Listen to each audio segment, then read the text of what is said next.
Love is the revolution. Love is action, and love may cost you your life. My name is John. I am not an expert.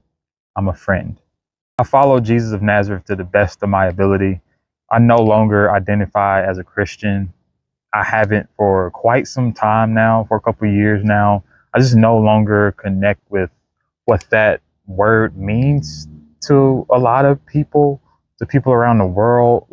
Or what it represents today, at least in the mainstream. I don't connect with that term anymore. Here's the thing though.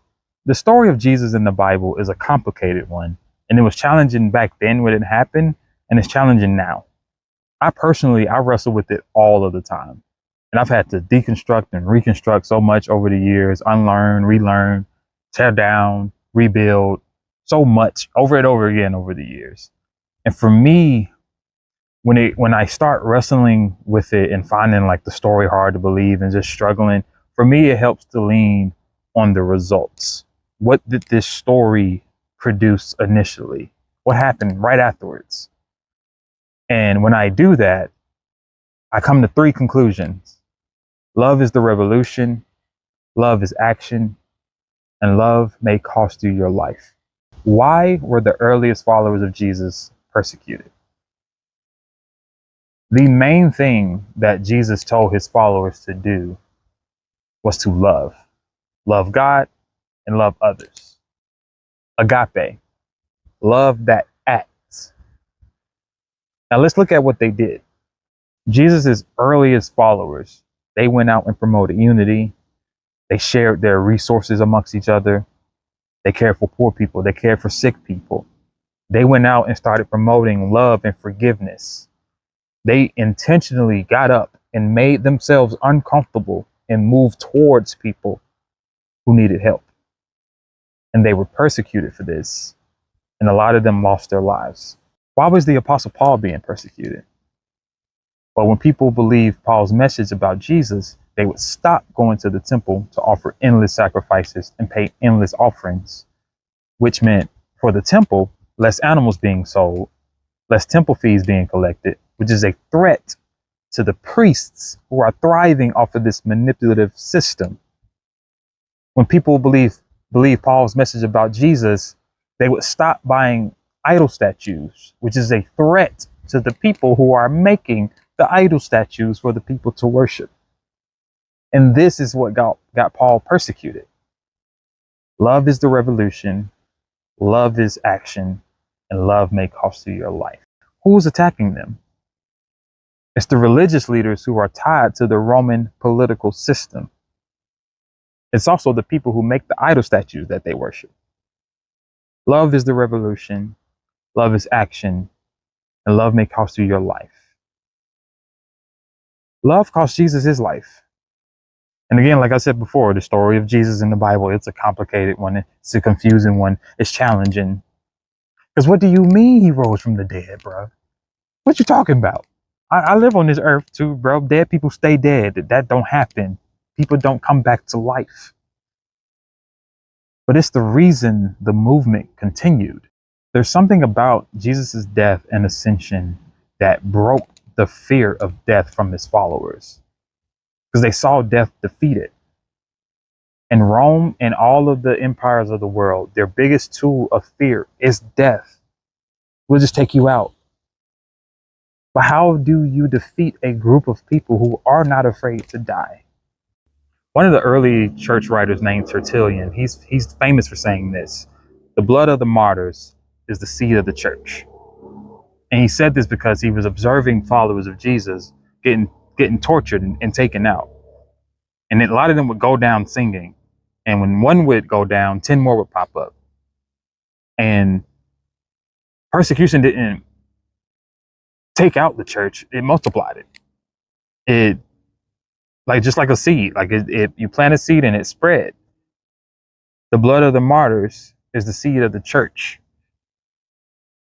Love is the revolution, love is action, and love may cost you your life. Jesus' resurrection and ascension is a tough story to grasp. But without it, Jesus is just another guy who got taken out by Rome. See, Jesus wasn't the first person to come claiming he was the Messiah and talking about the kingdom of heaven. There were plenty before him. And a lot of them had a following and gained some traction and disrupted some stuff a handful of times. But once their leader got taken out, usually the movement stopped. That was it. And this is happening so much during this time because in Jesus' day, Rome is taxing everybody. They got their foot on everybody's necks, and everybody's like, God's kingdom has to come now. It's an expectation that's in the air, but a lot of them thought it was going to come by kicking out Rome out of the political party and restore Israel's political glory. So everybody agreed that something has to change, but the question is, how is God going to bring his kingdom? Well, you had different groups who thought different things. You had the zealots, and they're like, violent revolt. God's kingdom will come through violence. We just got to go here and take Rome out. Violence, violence, violence. Then you had the Pharisees who are like, no. If we just obey God's law perfectly to the T, we'll be okay. Everybody obey all the laws, we'll be good. Then you had the Essenes who were just like, yo, we're going to hide out in the desert. Everybody out there is wicked. God going to nuke y'all. We're going to be over here. We'll come out when God's taking care of y'all. So you have different groups who think different things. They all agree on one thing. Something has to change. We cannot go on living like this. But they all just disagreed on how the kingdom would arrive. And then Jesus comes through and just pierces through all of that and says, love. Love. Love. What you mean, love? Rome got their foot on our necks. Love? For real? Love. But he didn't just preach love. He didn't just preach the kingdom. He embodied it. And he showed them what it looks like. So some of the things he did, he ate with outcasts. He said the poor, not the rich, are blessed. He lifted up women. He said, love your enemies. Instead of calling people to take up swords, he called them to take up their crosses. What do we think Jesus meant when he said, pick up your cross and follow me? Where was he going? And Jesus told his followers, go out and spread his message and make more communities of sacrificial love. And do you know what he calls this? The kingdom of heaven. The kingdom of heaven. And he said the kingdom of heaven is here now, breaking in through me, not some distant future. We can have the kingdom of heaven now. The kingdom of heaven is here, is his presence. It is here in me, then through y'all. That was his whole claim.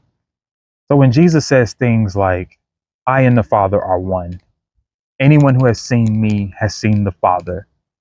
Things like, anyone who does not love does not know God, because God is love.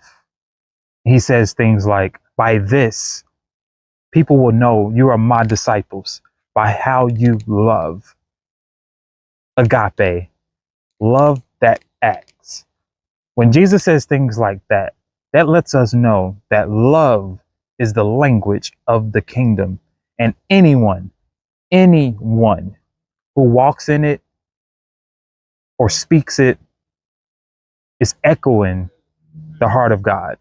So when I sit and reflect and think about what the kingdom of heaven may look like in my current context, here are some of the things that come to mind. The kingdom of heaven is helping people without homes quietly, people who leave food or clothes and shelters anonymously, not seeking any recognition, just trying to meet a real need. The kingdom of heaven is checking on a struggling neighbor, delivering groceries to the elderly. The kingdom of heaven is listening fully to a friend in need, a friend in pain. The kingdom of heaven is comforting someone who's in mourning.